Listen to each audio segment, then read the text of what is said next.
today, Benjamin Rivers in particular, but a lot of people have been asking me to talk about some of my Genesis hardware.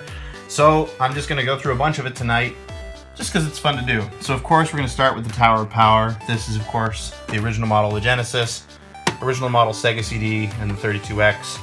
A couple cool things about this, of course, if we turn it around. Of course, the Genesis was a stereo system, but did not output stereo sound out of the back. You actually had to listen to it through the headphone jack.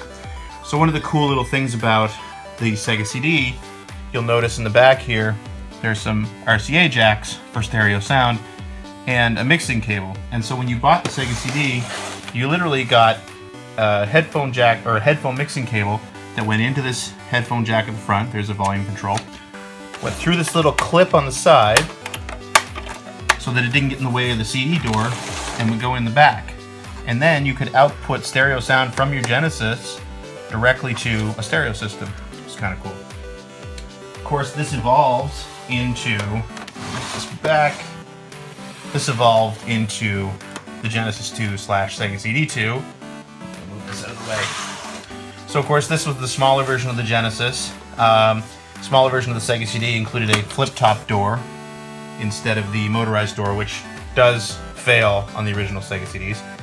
And the other interesting thing is, of course, the 32X was compatible with this, but didn't really fit in. You see there's a lot of extra space under here. So it actually came with a collar for the Genesis 2. You just put that collar right on the bottom, slide it in, and now your 32X fits beautifully onto your Genesis 2 / Sega CD 2 combo. So a few years after the Genesis was done and the Saturn was already on the market, I think around 1998, the Sega Genesis 3 core system started showing up in stores, and this was actually something that was released by Majesco. They had licensed the rights for the Genesis and the Game Gear from Sega. So you've got this little Genesis 3. It's a pretty nice looking little unit. It's very compact. Only outputs in mono sound, I believe. Not compatible with, as far as I know, the 32X, the Sega CD. Not really great hardware, to be honest, but it was cheap. I think it was less than 50 bucks to buy one new, and you know, it was a good way to be able to play your old Genesis games if you had already gotten rid of your other system. Manufactured in Mexico. It came with a 6-button controller, which, if you look at the box, it's got this one that looks kind of similar to Sega's actual 6-button controller, but the one that came with the system I have is this really strange looking one. It's not quite the right shape. It's got this terrible button layout. It does have pause and slow-mo, or turbo and slow-mo features on it, but it's just not very comfortable. It's not very ergonomic. It looks like it's trying to be the same shape as the original Genesis controller, but with the 6-button pad. So this was the Genesis 3. Wasn't amazing, but you know, it's part of the family. So this is one of the cooler items, I think, anyway, and I love the story behind these. So this is a Victor Wonder Mega.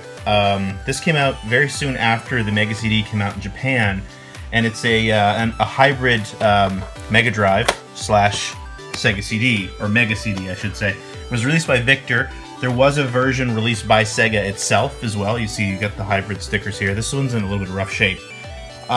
This was super expensive when it came out. I want to say it was like $700 or $800 if you converted the price.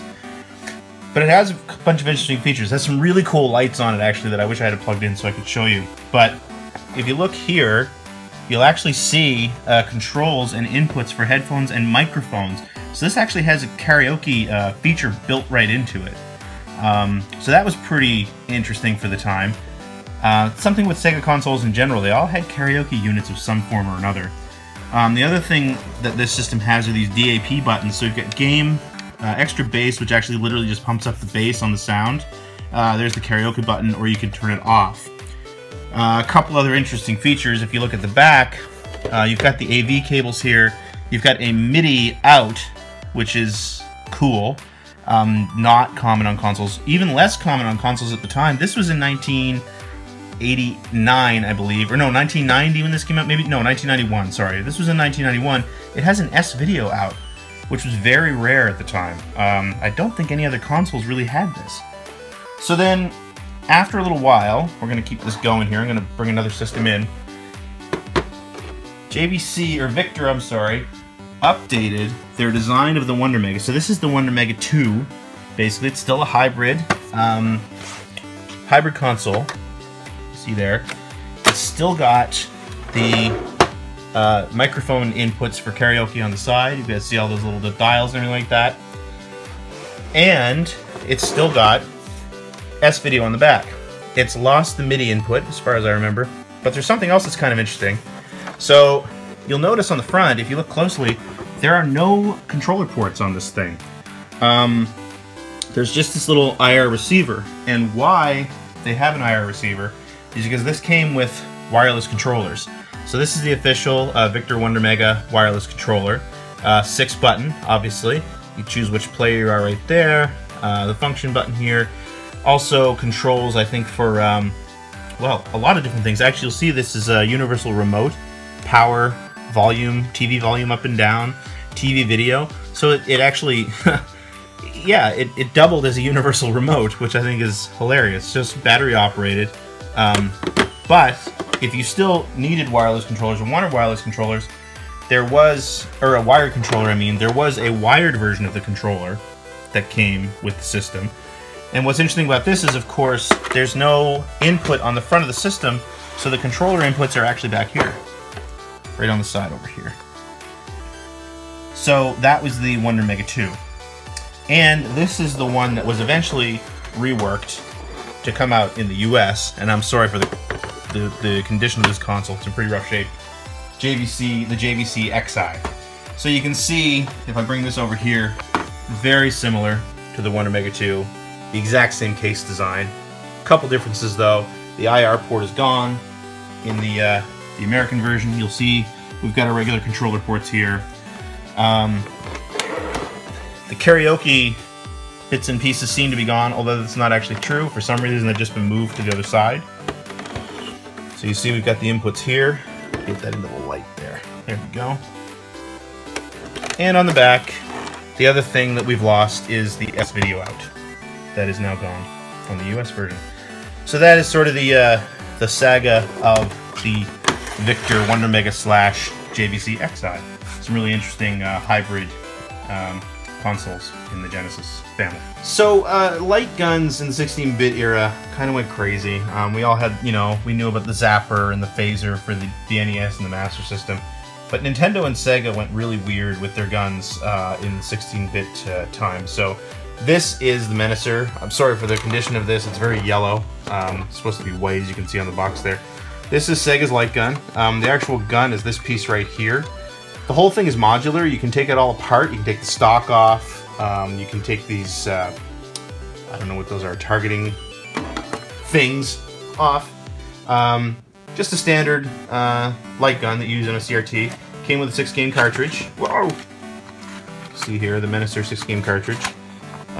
Which was just a bunch of mini games. You can see on the back here, I'm not wearing my glasses, Space Station Defender, Ready Aim Tomatoes, which is a Toe Jam and Earl game, Frontline, Whack-Ball, Pest Control, and Rockman Zone, which I doubt has anything to do with Mega Man. There were a few other games released for this, mostly I think the Terminator 2 game is the one everyone remembers.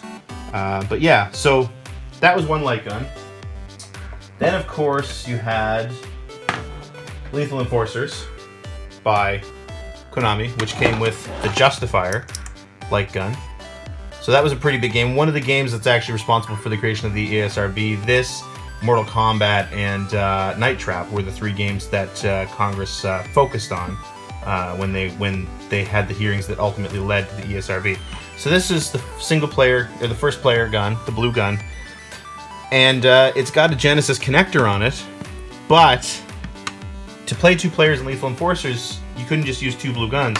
You actually had to get the second player Justifier, which was a pink gun, that as far as I remember, you could only get via mail order. So the reason why you had to get the second gun is actually, if you see the connector on the end, it looks like a phone connector, and it actually goes into the bottom of the first Justifier. So you daisy chain them, and that's how you play 2-player Lethal Enforcers. You also had to use this for Snatcher, the Justifier. But we're not done. There's one more gun. So some people might remember a company called American Laser Games. They made full motion video shooters. Hopefully that doesn't knock over the Minister box. Full motion video shooters in the arcade. They started to release games like Who Shot Johnny Rock, Mad Dog McCree for the Sega CD. You can see down there the little note. And so this is their game gun, the Sega CD compatible version of the American Laser Games game gun. You need a lot of different hardware when you're playing light gun shooters on the Genesis. So this looks at first glance like a Model 1 Genesis, and actually talking to some people on Twitter here, and they're asking, what's that interesting signature on your Model 1 Genesis? Well, if you look actually down here, you'll see this is a Mega Drive, but it's by Samsung. And up here, this is actually Korean. This is actually a Super Aladdin Boy, which is one of the 2 names that the Genesis went by in South Korea. I did this on the Generation 16 proper a couple episodes back. But yeah, this is a Korean Mega Drive, released there by Samsung because of laws surrounding imports from Japan at the time. So Nintendo actually licensed the Super Nintendo, or the Super Famicom, to Hyundai in Korea, and Sega licensed the Mega Drive and the Master System to Samsung in Korea, and it was renamed. It's actually started life there as the Super Game Boy, but then changed to the Super Aladdin Boy, which I believe was because Samsung was actually pushing a line of computers called the Aladdin at one point during the 90s. So this is kind of one of my favorite pieces in my collection because they're pretty hard to get outside of Korea. A friend of mine who actually was in Korea found a couple of them while he was there, and he had real trouble finding anyone who would sell him the actual hardware. So really, really happy that I've got it. Also got the controller here. It's just a standard 3-button Mega Drive controller, but of course it's got the Samsung logo on it, which I think is really cool. So yeah, this is a Korean Aladdin Boy, Super Aladdin Boy by Samsung.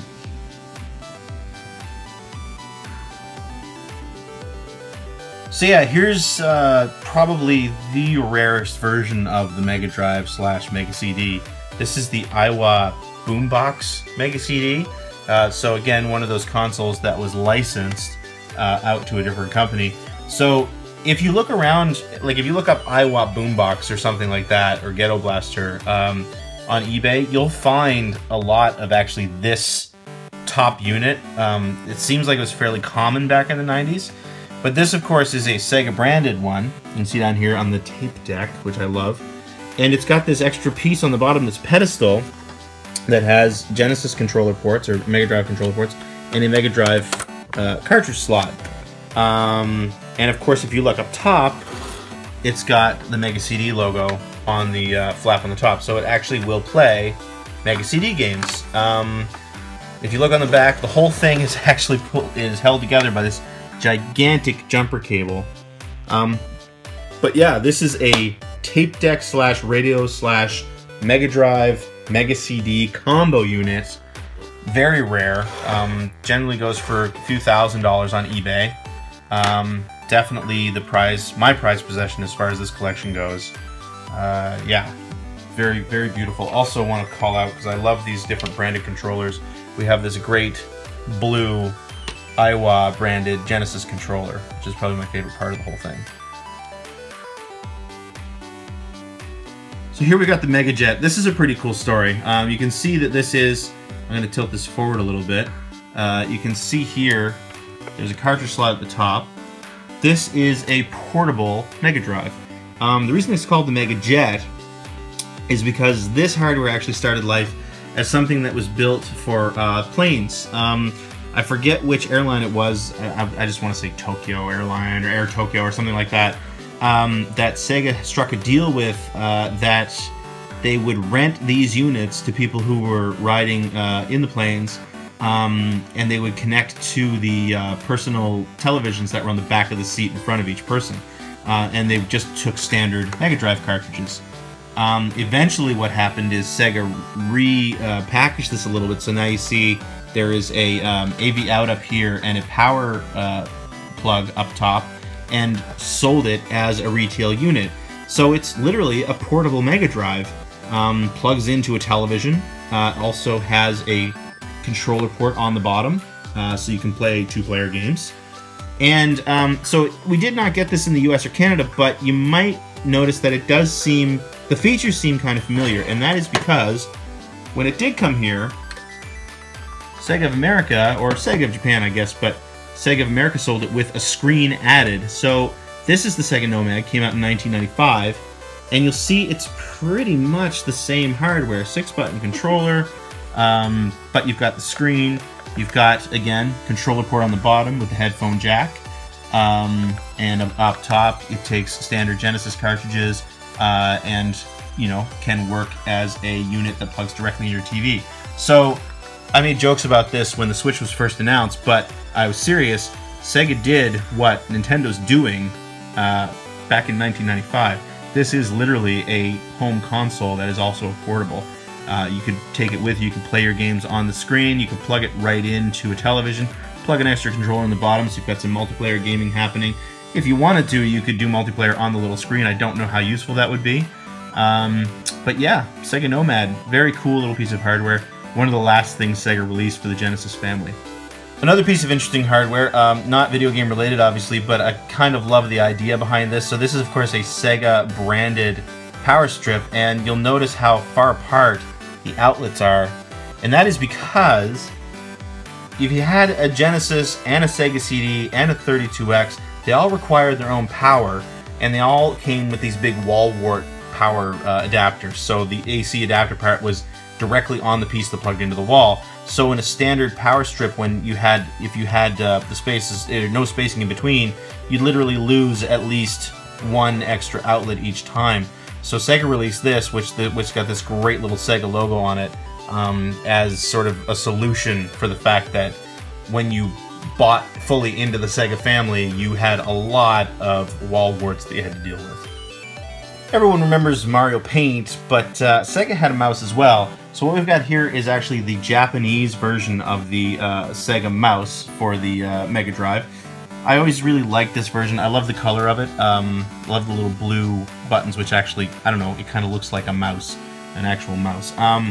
One of the really interesting things about this, though, is that not only is it a sort of standard mouse, but it's actually built so that if you turn it over, because this, of course, is before IR and everything for a mouse, this can be used as a trackball, which is really neat. And if you, the way the buttons are built, they're sort of high enough that you can actually click down. I don't know if you can hear that. Probably not.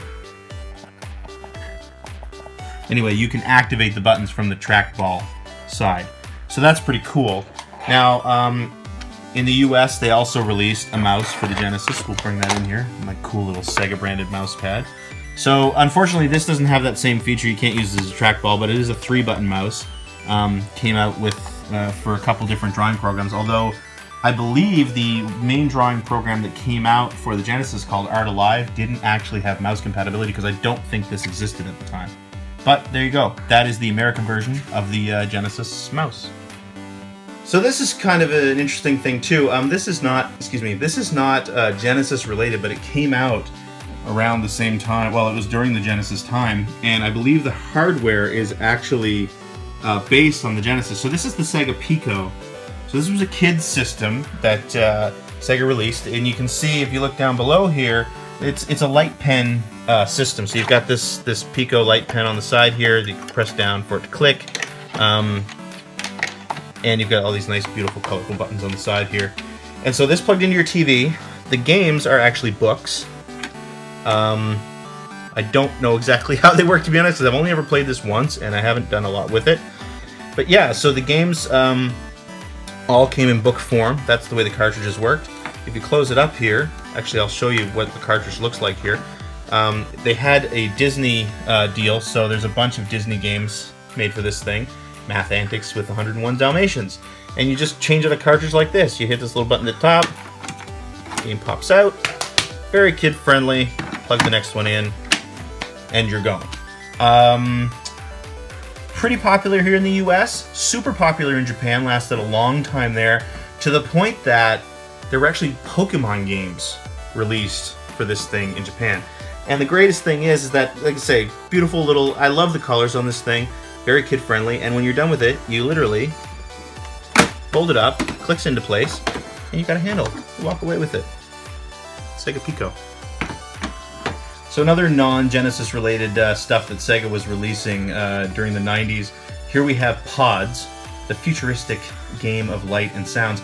So if anyone remembers Simon, where it was that old machine that it would light up and then you would follow that, you would press the buttons, the lit buttons in the sequence.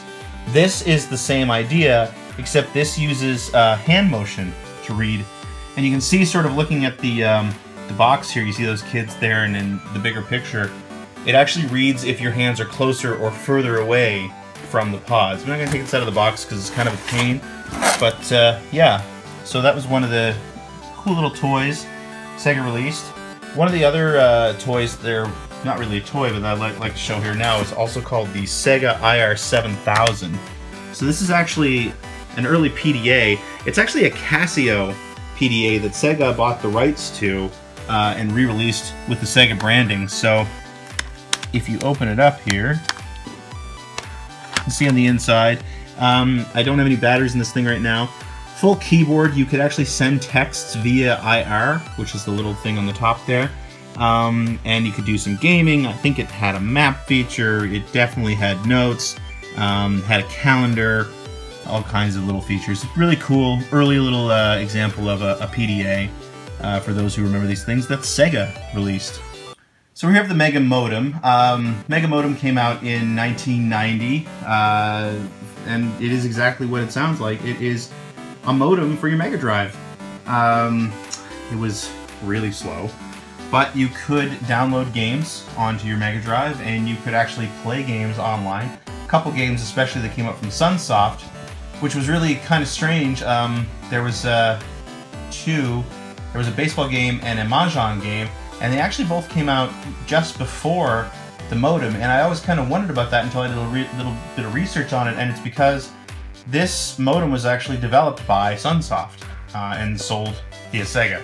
They sold it to Sega, and Sega sold it for their Mega Drive. So this is what the unit looks like itself. Literally plugs into the port on the back of the early Mega Drive / Genesis. And one cool feature about this, you can see here it looks like there's a speaker. That is actually a speaker / microphone. So it actually had voice chat back in the day. I guess, I'm assuming you would have had to yell at it, but yes, it had voice chat. So kind of the sad thing about this is it never came to the US, although if you look on early ads for the Genesis, you will see this in a lot of the pictures, and it's referred to as the Telegenesis modem. They apparently did show it off, I think at a CES once, but they never actually released it here. The other kind of sad thing about it is that this port on the back of the Mega Drive, at least in the US, the early Genesis systems had this port, but subsequent revisions of the first Mega Drive got rid of this port, so you wouldn't have been able to use it anyway. And of course, further revisions of the system, the Genesis and the Mega Drive 2, and all the other versions of the Genesis and Mega Drive were not compatible with this thing. Another big advancement during the 16-bit years, Sega and Nintendo both did this, was adding, actually it was actually done on the NES as well, adding four-way play to their consoles, especially sports games, Electronic Arts being a huge sports game company. And Sega was too, which I think a lot of people don't remember back in the 16-bit days. Sega released a lot of sports games. So we've got a few different four-player options here. To me, the most interesting one is actually in the middle here, and this is Pete Sampras Tennis, but it's from Codemasters, and it's on what's called a J-Cart. And so what Codemasters did is they actually built in 2 extra controller slots, controller ports, in the top of the cartridge itself. I don't think any of these ever got released here, although the cartridge mold was used for Codemasters games in the US. But yeah, I think this is mostly a UK thing. I could be wrong with that, but yeah, this is where player 3 and player 4 would plug in. In the meantime, Sega released the Team Player. So this is, again, a 4-player adapter for the Genesis. And you'll see that it's got, the way it plugs in, it's got this one long cable with a controller port on the, or a controller plug on the end. So you would literally plug that into player 1, I think it was player 1, maybe player 2, on your Genesis, and you could play 4-player games. But only 4-player games made by Sega at first. These were actually incompatible with any other game that required 4 players, except maybe 10-gen games. I think Gauntlet 4 was actually one of the first examples of a 4-player game. The nice thing about this is that because it's got this cable that's attached to the system, it's compatible with multiple versions of the Genesis hardware. One thing it wasn't compatible with was this over here, which is the EA Sports 4-way play. So EA started adding 4-player compatibility to their games, and their unit was this little solid piece, which you see it has the 4 controller ports on the front here, but if you turn it around, you can see it plugs directly into both controller ports on the hardware. So the problem, I mean, this is nice and compact, but the problem here is that as things like the JVC XI came out, the CDX, and various other versions of the hardware like the Iowa Boombox we've looked at, and the Pioneer Laser Active, this was not compatible with those, not because of not because of sort of software compatibility, but because this hardware didn't fit. The controller ports have been moved around and this hardware didn't plug in. And again, it wasn't compatible with the Sega version. Now, what Sega did do, and I don't have a version of this, is if you look back on this Sega one over here, they eventually released a version that had 2 controller plugs on it. So it actually plugged into both controller ports, and that actually made it compatible with the EA Sports games. So a lot of people are familiar with what this next piece is. This is a Sega CDX. It is a hybrid all-in-one console, super portable version of the Genesis / Sega CD, also known as the Multi-Mega. I don't believe it was ever released in Japan, but it was released in the UK and Europe, as well as North America. Came out around 1994. It's pretty straightforward. It is a portable CD player. You see it's got the 2 controller ports on the front. Again, not necessarily compatible with something like the EA 4-way play. Did play music CDs. You've got all your CD controls up front here. Flip top. Oh, this one's not working very well. This one's old. And of course, your Genesis cartridge port at the back. Kind of an interesting story, I think anyway, is that this is, although it's said on the box that it wasn't, this is compatible with the 32X. It was either in the console when you bought this, or it was in the 32X box, where you would get instructions on how to connect the 32X to the Sega CDX, and then there was an insert after that that said, actually no, it is not compatible. And I think it's because it failed some FCC tests or something like that for interference. Because if anybody who remembers the CD or the 32X, it came with a bunch of metal shielding, and they just, I don't think it worked. I think there was interference. The other kind of cool thing that I want to point out about this is that actually it is, you can actually run it with batteries. There's a battery door on the back here. I forget how many it takes. It chews through AA's like crazy because it's clearly doing a whole lot. But it is technically portable. Easy to take with you anyway, to go to a friend's place and play Sega CD games. Another pretty rare piece of hardware, at least you don't see it very often. This is a Sega Terra drive. So this is actually an IBM PC that is a hybrid IBM PC / Mega Drive, the Terra drive. So cool little compact case. You've got the Sega logo here. Mega Drive cartridge slot over here. You flip this little piece down. There's your control 1 and 2 ports. The other side, of course, you've got your PS2 keyboard and mouse. Support, of course, floppy disk drive up here because, you know, that was what you had back in the day. No CD-ROM drive for this thing. Although, kind of interesting, if you look up here, there's a little hatch here, and if you open it up, that is actually the serial port that you connected the Sega CD to the Mega Drive with. Now I believe, I don't know if it ever happened, but the plan was, and I don't know if this was ever released, to release a cable that you could use to connect this to a Mega CD. So it was possible to use the Mega CD on a Terra drive, as far as I know, through this little port. This is just the PC unit. It actually has its own specific operating system. I haven't played around with it too much yet. I don't know that you could actually do any kind of development on this system, because if you look on the front here, there's actually a toggle between PC mode and Mega Drive mode. So I don't think they actually talk to each other a whole lot. They did a little bit, but not a lot. And it also came with a Sega branded mouse, a Sega branded keyboard, and a Sega branded monitor, which I have not bothered to try to buy because those are very expensive to get. But I do have the unit itself. It's a pretty cool little piece of hardware.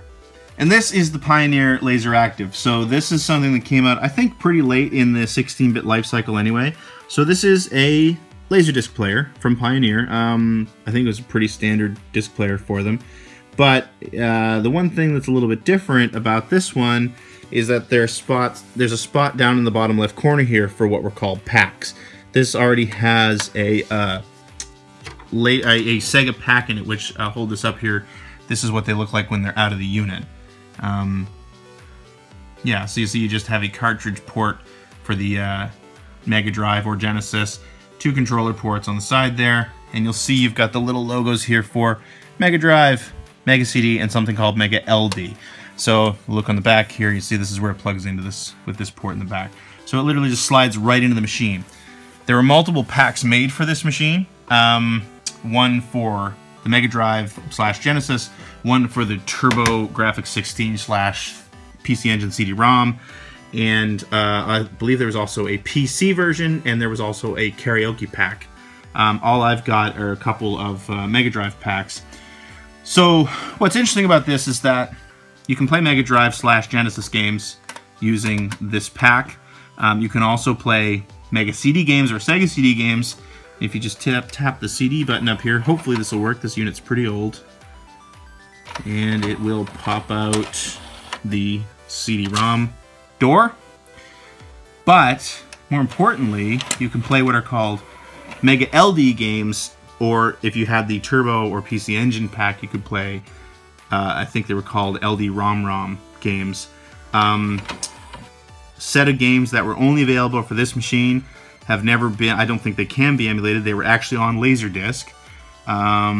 So I think the only possible way to play them right now is with one of these machines. I'm going to try to pop this Laserdisc door open. It's a little bit finicky.